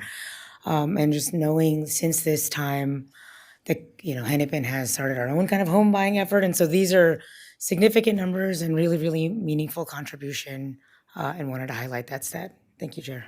Thank you. Other comments or questions? Seeing and hearing none, all those in favor, please signify by saying aye. Aye. Those opposed? That item passes. Thank you. Is there a motion to bring 4B before us? Item has been moved and seconded. 4B is to negotiate an amendment to facility lease and management agreement with CHDC VA LLC for the Veterans and Community Housing Project. There is no cost to the authority. I am going to ask Abby Lucen to present on this item. Welcome. Abby Lucen with Housing and Economic Development. In 2002, the Minnesota legislature appropriated general obligation bonds to Minnesota Housing to create, among other projects, the Vets and Community Housing Development. Under the conditions of the financing, the project must be owned by a public entity. And the Hennepin County HRA has served as owner since the property was developed in 2005, with Trellis, formerly known as CHDC, as the property manager and asset manager under a facility lease and management agreement. Upon expiration of the Minnesota Housing loan for the project this year, the capitalized reserves were transferred from Minnesota Housing to Trellis. The action being requested today is approval for an amendment to the lease to govern the management of the reserves associated with this important supportive housing property. I'm available should you have any questions. Thank you. Colleagues, questions or comments? Seeing and hearing none, all those in favor, please signify by saying aye. Aye. Any opposed? That item passes. I'll take a motion in a second for 4C. Second. Item has been moved and seconded. 4C is to negotiate an agreement with the Minneapolis Foundation to establish and administer a small business employee hardship fund from December 12th of 2025 through December 31st of 2029. There's an NTE of $75,000. For this one, I'll ask Patricia Fitzgerald to present. Thank you. Welcome. Conley, Commissioners. This item authorizes an agreement with the Minneapolis Foundation to establish and operate a collaborative employee hardship fund designed specifically for small businesses and nonprofits in Hennepin County. With this agreement, the HRA is investing in the administrative costs to set up the framework for a fund that small businesses will contribute to. Essentially, what we're doing is we're taking a successful model that works well for larger businesses to support and retain their employees, and we're making it accessible and convenient for small businesses with reduced barriers and costs of entry. So in addition to the value for small businesses who opt in, this framework creates a vehicle for private funds to serve as a safety net for people employed by small businesses in our communities, providing access to financial support in times of hardship. We'll use our expertise in designing workable tools and resources for small businesses, and our ability to reach local businesses through our established communication channels. Working with the Minneapolis Foundation, we'll promote the fund, and we'll host an open call for businesses and nonprofits to opt in. We project that the return on investment to the county will be the economic benefits of the continued success of the 15 to 30 businesses that will participate and benefit through improved worker retention, and the leverage of over $400,000 in private funds that will provide an estimated 300 workers with additional financial support in times of crisis. And I'm happy to address questions you may have. Thank you. Questions or comments? Commissioner Anderson. Thank you, Madam Chair. Sounds like an amazing program. Really interested to see it be stood up. Do we know yet the 15 to 30 businesses, like how that process of opening up the applications is going to work? Can you speak a little bit more to that and who all is eligible? Sure. Thank you, Chair Conley, Commissioner Anderson. Thanks for the question.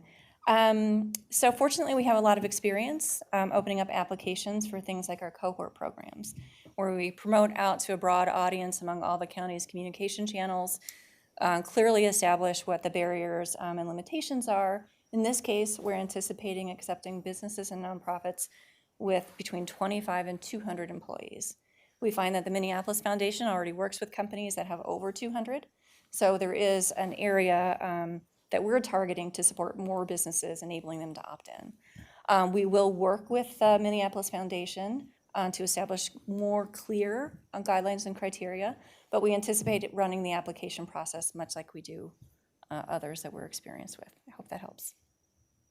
Yes, it does. Are there any, is it open to all businesses in Hennepin County then, or is there, I only mention this because working with the Minneapolis Foundation may give an impression that it's only available to Minneapolis businesses.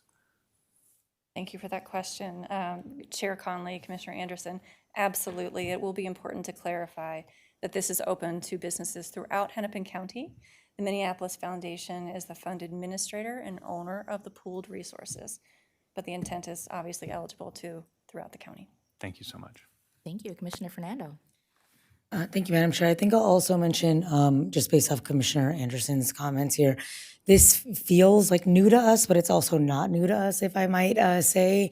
The Workforce Leadership Council 2.0 has really sought to validate this particular like programmatic intervention, if you will. And so what is that, 3+ years of small businesses, entrepreneurs, and some testing of this type of program. And so I'll just express that as well, that this might feel like a new effort because it comes to us in this bar, but Hennepin and many partners across our whole county, city and suburbs, have been working together to really hone in on what this needs to be. So I think it's very important to make sure that when those who are affected are getting to influence the process and what's before us, and that's really taken place, from my understanding, across the departments, not just here, but really across the department. So I wanted to mention that. Thank you, Madam Chair. Thank you. Commissioner Lundy.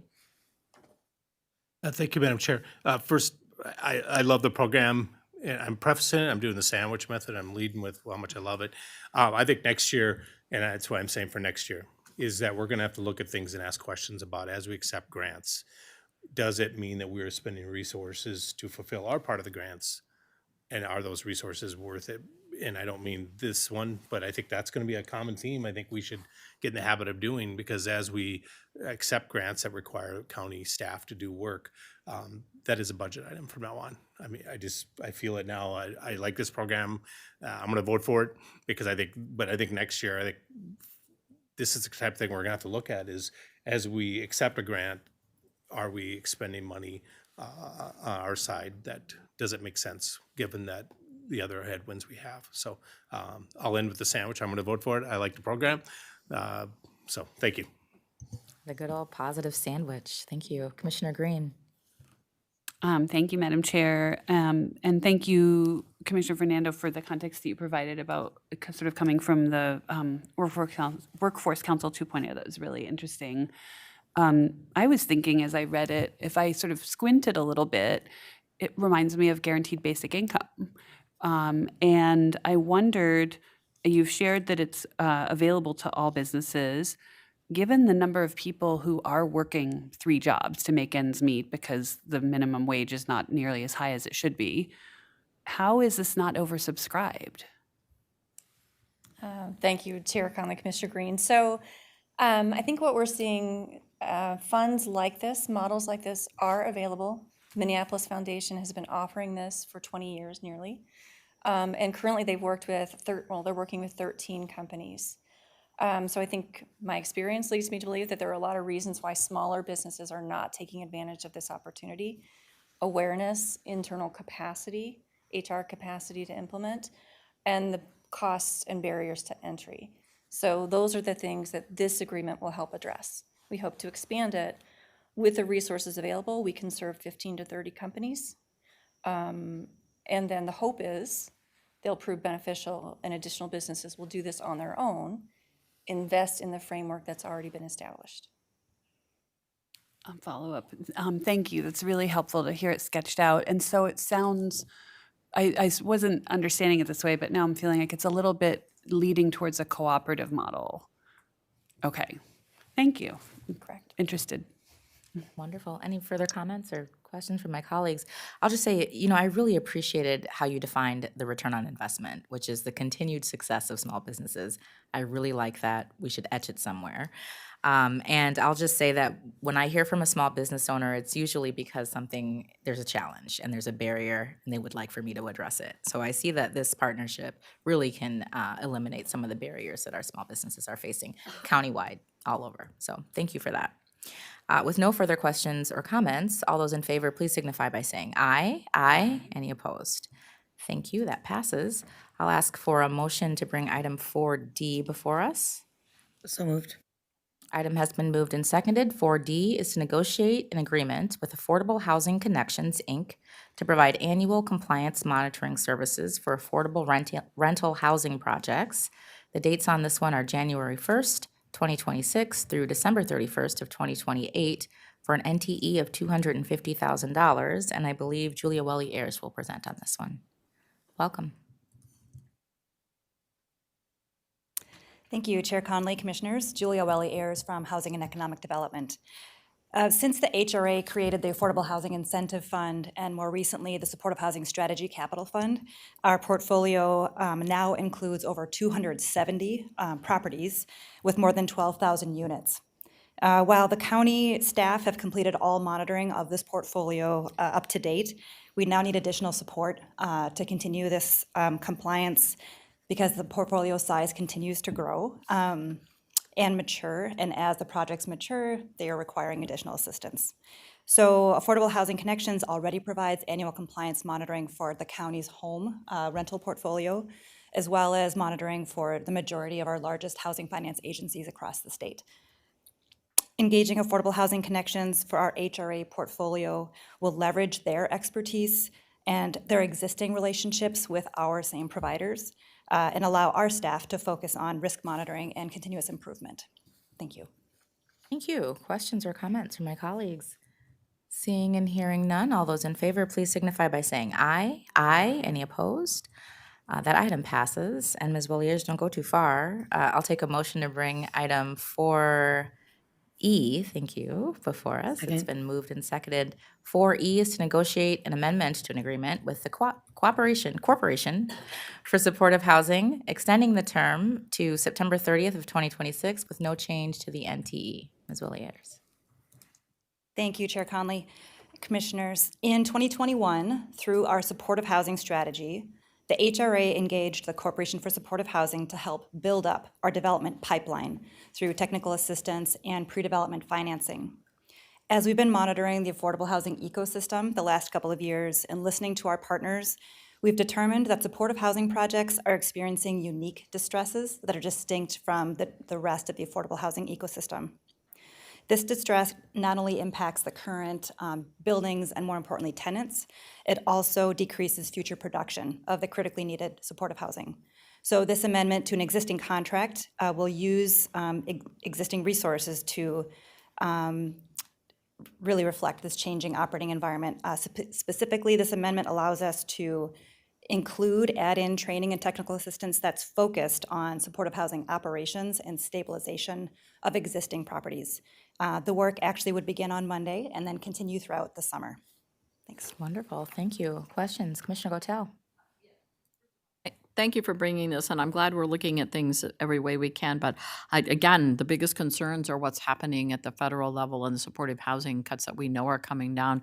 And I'm concerned with so many different ones of these projects of how stable will they really remain and where they're going to be just in a year's time. So I just have a lot of angst around that. Yep. Good reason, valid reasons. Any other questions or comments? Seeing and hearing none, all those in favor, please signify by saying aye. Aye. Any opposed? That item passes. Take a motion to bring item 4F before us. Item has been moved and seconded. Thank you. Item 4F is to negotiate 7 agreements for cohort-based small business programming. The dates on this are January 1st of 2026 through December 31st of 2026. Total combined NTE of $612,500. The item has been moved and seconded. I'll ask Patricia Fitzgerald to present on this item. Thank you. Welcome back. Thank you. Chair Conley, Commissioners, good afternoon. Patricia Fitzgerald, Housing and Economic Development.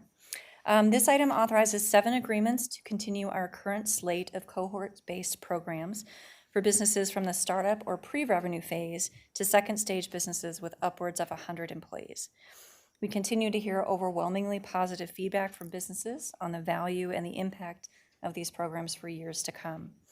The only notable change from last year is that we conducted an open and competitive process for 2 of the programs that had been led by national nonprofit organizations, resulting in 2 contracts recommended here with extremely well-qualified local organizations.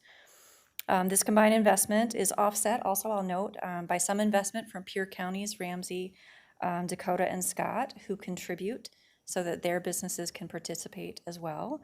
And that was approved by separate agreement and already included in the budget. And I'm happy to address any questions you have. Thank you. Questions, comments? All those in favor, please signify by saying aye. Aye. Any opposed? That item passes. Take a motion and a second to bring 4G before us. So moved. Item has been moved and seconded. 4G is to negotiate 33 Elevate Hennepin advising agreements for small business consulting from January 1st of 2026 through December 31st of 2026. The total combined NTE is $2.5 million. That has been moved and seconded, and Lily Shaw will present for us. Welcome. Thank you. Good afternoon, Chair Connolly, Commissioners. I'm Lily Shaw with Housing and Economic Development. Like a similar action this time last year, the action before you authorizes an agreement with 33 advisors to provide our ongoing consulting to small businesses as part of the Elevate Hennepin Business Advisor Network in 2026. This group of qualified consultants was selected through an open and competitive process, as well as ongoing review of customer feedback, performance, and demand. These 33 agreements will enable us to provide our premier consulting services to small businesses throughout the county in 10 distinct areas of support, including marketing, accounting, and so on. We can't say enough about the quality of our advisors. Each is knowledgeable, nimble, and provides valued expertise. In fact, our customer satisfaction rates are extremely high, with 98% of businesses reporting they feel more confident after working with one of our consultants. These contracts will enable us to serve another 1,000 to 1,500 unique businesses by the end of 2026. Fantastic work. Questions or comments from my colleagues?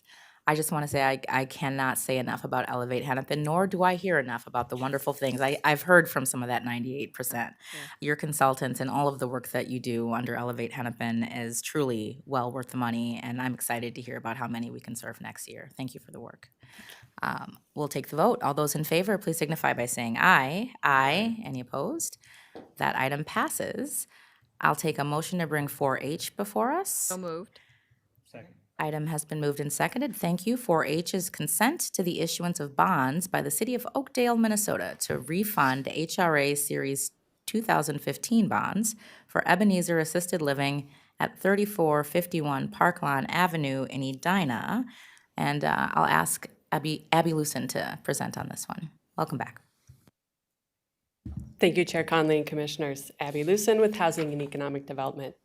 In 2015, the HCHRA issued housing revenue bonds and refinanced old bonds to support renovation of York Gardens, which is a senior housing, assisted living, and memory care facility in Edina. The 2015 bonds have a maturity date this month, and the City of Oakdale has agreed to issue bonds to refinance both York Gardens and a similar facility in Oakdale, also owned by Ebenezer. Staff recommend providing consent to Oakdale to refund the HRA bonds, as the new bond issuance will benefit Ebenezer and its residents and allow for the satisfaction of our 2015 bonds. I'm available should you have any questions. Thank you. Questions or comments, colleagues? Hearing and seeing none, all those in favor, please signify by saying aye. Aye. Any opposed? That item passes. Our final item of business today is item 4I, and this is approval of our 2026 Hennepin County Housing and Redevelopment Authority levy and budget. I will move that if there is a second. Item has been moved and seconded. Mr. Dockery. Thank you, Madam Chair and Commissioners. Kevin Dockery with Housing and Economic Development. Today's request seeks approval of the 2026 Housing and Redevelopment Authority budget of $24,938,959 with a final tax levy of $22,186,537. These budget and levy amounts are consistent with the board's action on September 25th of this year, and the levy amount reflects a 0% change from 2025.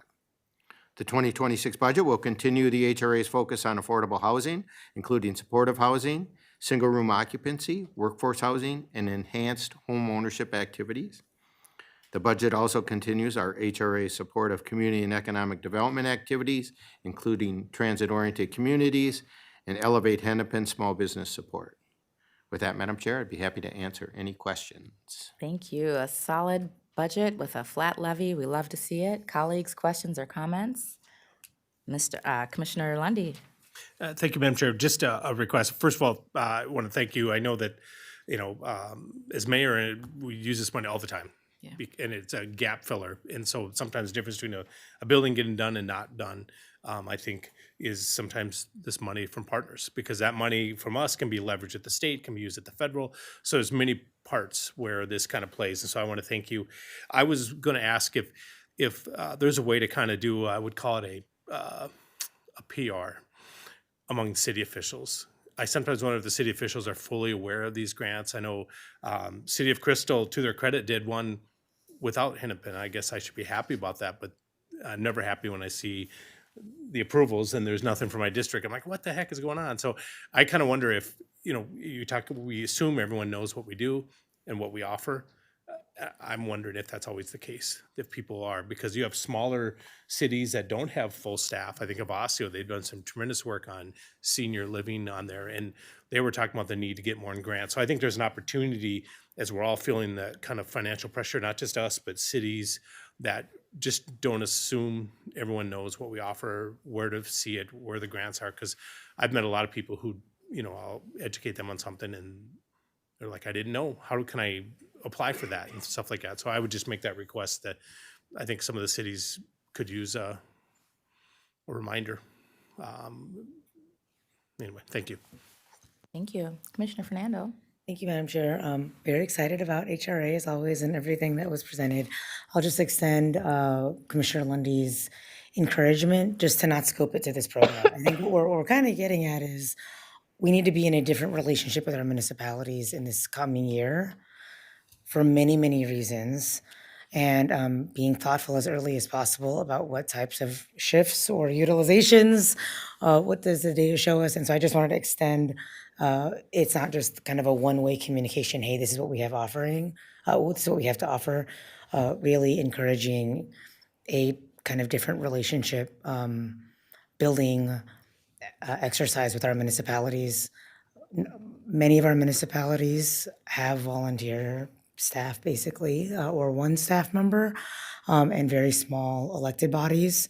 So just given the complexity that's coming down politically, expanding, Commissioner Lundy's good suggestion, just to see what might come up from their end and how Hennepin might be able to play a role as we look to 26 and 27.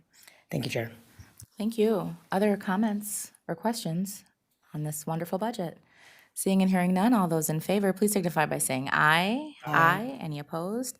That item passes. Colleagues, if you'll give me a minute and a half before we adjourn, I'd love to share some highlights. There's some incredible bodies of work that live in HRA, and I'm proud to share highlights from an exceptional year of the Housing and Redevelopment Authority. In 2025, we set bold goals to expand equitable access to housing, support community-driven development, and uplift small businesses, and did so under racial disparity elimination benchmarks. And we delivered. On economic development, we invested in transit-oriented communities, supporting 6 projects that foster $80 million in investment, all in areas facing the greatest disparities in health and prosperity. A standout, the opening of the Pillsbury Community Center, now an expanded vibrant arts and economic hub near George Floyd Square. Our strategy to support emerging developers is working. 6 people are being supported in getting projects underway, 90% of those led by people of color. Through Elevate Hennepin, we've provided over 49,000 hours of consulting to small businesses.